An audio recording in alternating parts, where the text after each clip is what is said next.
Hey guys! Okay, today I want to talk about vision boards. This is so fun because I was introduced to doing... You guys are gonna get a lot of Kennedy today. I was introduced to doing vision boards this specific way, and I wanted to share because I've done it a few times now, once with friends and once with Kyle. It's the best. So let's go ahead and get started. But first, say hello. Can you say hi? Hello, Belly. Okay, so most people have heard of vision boards, but the reason that this is different is because this is including God into the process, okay?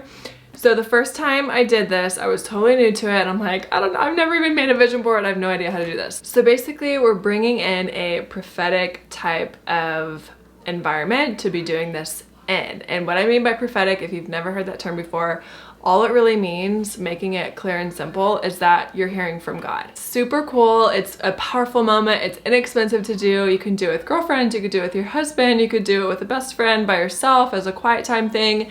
It's just really powerful to see what God is speaking to you. And it's fun when you can do it in a group or you can do it with somebody, just because you can kind of speak into each other's boards and tell them what you're feeling when you feel like God is saying over them, and they'll do the same for you.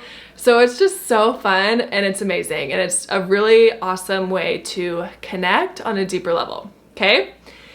So I'll show you guys mine. You guys can see this is back here. This is Kyle and I's board. So when Kyle and I did it together, we grabbed magazines, which, by the way, Magnolia magazine by Joanna Gaines has the best stuff in it, okay?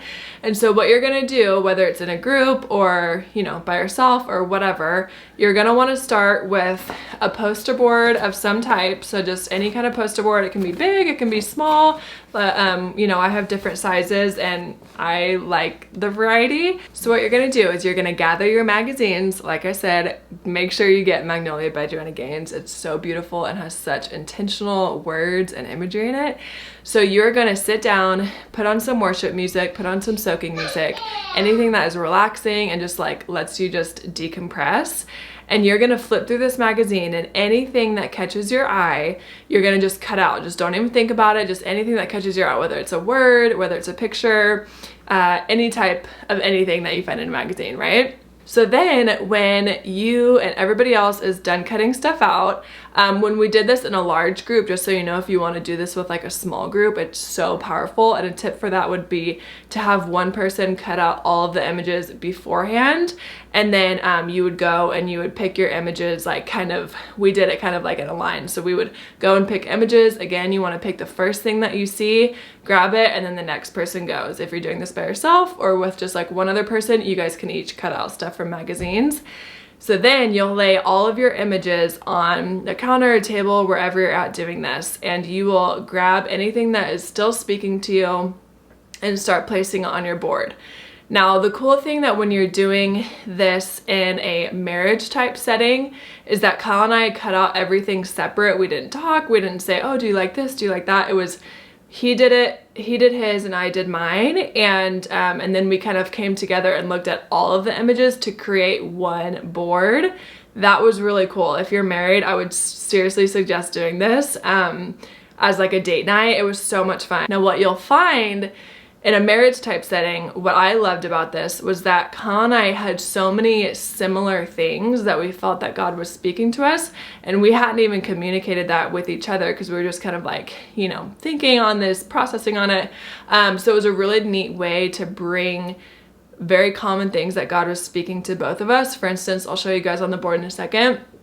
One common word that we both had cut out a lot of stuff with was freedom. So God had been really speaking to us about freedom in ourselves and just lots of different areas. Another thing Kyle and I had a lot of in common was things of stepping outside our comfort zones, adventure, being uncomfortable. So there was a lot of things that really we could talk about and bring together and say, okay, how can we bring this into our marriage? How can we bring this, you know, into fruition and just each other? How can we partner with God to really ask him to bring us freedom, or to bring us, you know, into uncomfortable things, or whatever that may be. So that being said, I want to show you guys, I'll show you guys my most recent board that I did with a small group, and then I'll show you guys the one I did with Kyle. Kennedy did just rip a word off of mine, but that's okay. It's still cute. So it was neat too, seeing this in a small group setting, seeing everybody's personalities just totally different. Like everybody's boards looked so different, and it was just neat to be like, oh my gosh, like this is one of your strengths, this is one of your strengths, this is what I feel God speaking over you right now. So it was awesome. So this was the board that I created, and I just absolutely loved it. Mine had so much color. I'm a girl that loves color, and I'm finally like getting that back into realization, just being more like the childlike McKenna. So a lot of color's been coming out. So there was just a lot of like strong words, lots of home stuff, just all different things. And it was really cool because when we did this in a small group setting, we each went around and we would just hold our board. We wouldn't say anything, and then everybody else in the group would say whatever they were feeling. So if it was like, oh man, this word really sticks out to me and I feel like God's saying this over you. So we would spend time kind of prophesying over each other, which again, if you're not familiar with that term, it's just saying whatever you feel like God is speaking to that person. Yeah. And so we would just sit here, hold our boards, absorb everything that everybody was saying. And then at the end, when everyone was like, okay, kind of done, then they would all come and pray over the person that was holding the board. So it was it's just a really intimate time to connect on a deeper level.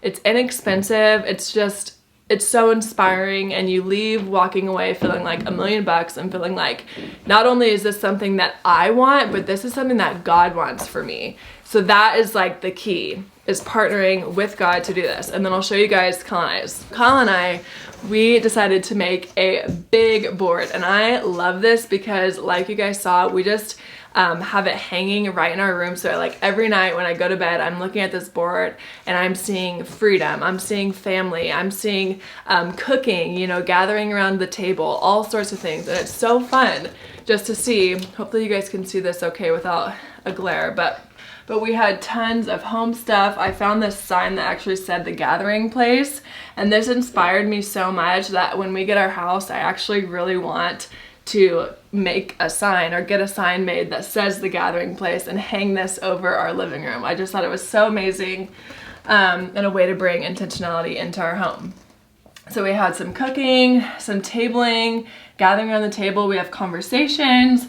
We have a little bit of travel here, getaways, live free, be free. And then, like I said, we had lots and lots of stuff over here with freedom that we felt God was speaking to us. Family, just like mantras for our family, and then stepping outside our comfort zone. This is one of my favorites, to be free just like when we were kids. And that is something that I'm really trying to get back to, and just be free and live how God wants me to live. So this was awesome. Again, in a marriage setting, this was really neat because at the end of it, we just prayed and asked God to speak to us even more on these topics that were really highlighted to us, and, you know, prayed over our marriage and things like that. If you're doing this as a quiet time kind of like activity with just you and God, this would be a really intimate way to just journal, have, you know, written down what you feel like God is speaking to you and pray into it, find verses that line up with that kind of thing. So you can do this in so many different ways. Ooh, another good idea. The person who introduced me to this, she actually does this with her family, like with her kids. I thought that was so powerful. So when my kids are a little bit older, I would love to do this with them as well, and just say, hey, this is what I feel like God is speaking over you, and, you know, getting to pray over everybody in your family. So if you're looking for a way for deeper connection, rich conversation, and a way to do that inexpensive but also feel special and just a little bit more than just your normal prayer time, make a vision board, have God speak to you in it, and hopefully it'll blow your mind. So I'm excited. But I hope that you guys enjoyed today's video and this just fun, inexpensive, amazing idea that I was introduced to, and I wanted to pass along to you guys. And I will see you guys in the next video. Bye!